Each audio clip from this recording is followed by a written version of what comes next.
What's up, guys? It's Wayne from Gamer Gab.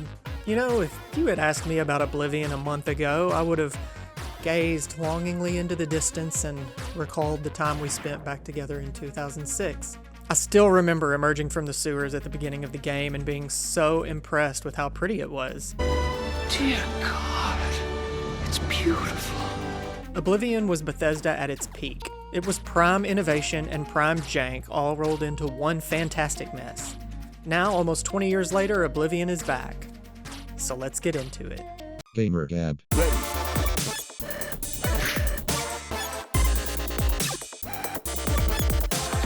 Go!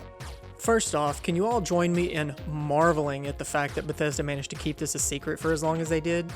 I mean, sure, there were rumors swirling around, but we're talking about the studio that announces everything they do 10 years in advance, and they sat on this until the day of? Unbelievable. Okay, that's where my praise for Bethesda ends. All the props for this remaster should go to the studio who did it, and that's French studio Virtuous. They did an incredible job modernizing an iconic game while letting it retain the things that made it iconic in the first place.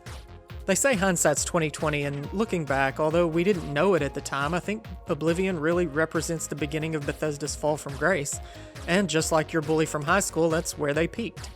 And every Fallout and Elder Scrolls game since has just been a reskin of the same game, mechanically at least. I mean, sure, they look different, but there's the same bizarre camera pans and cuts during conversations. Come quickly! We've got a burglar! Stop right there, criminal scum! The same combat system, essentially. The same brain-dead enemy AI.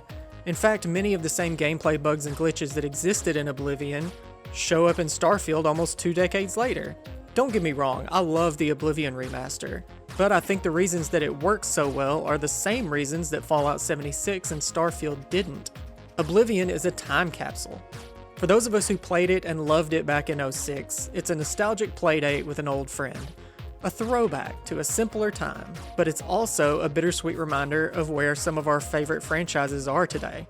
For all the players exploring Cyrodiil for the first time with the remaster, they're seeing why it's so beloved, but also realizing how familiar it all seems. I honestly don't see either of those being a net gain for Bethesda. It's like running into someone you haven't seen since high school and all they want to talk about is the game-winning catch they made back in '99 and how cool they used to be. At some point, it's just sad. So what do you guys think? Does the Oblivion remaster spell the end for Bethesda? Let me know in the comments. As always, Gamer Gab is powered by Conway Corp high-speed internet service. I'm Wayne, and I'll see you next time on Gamer Gab. Gamer Gab.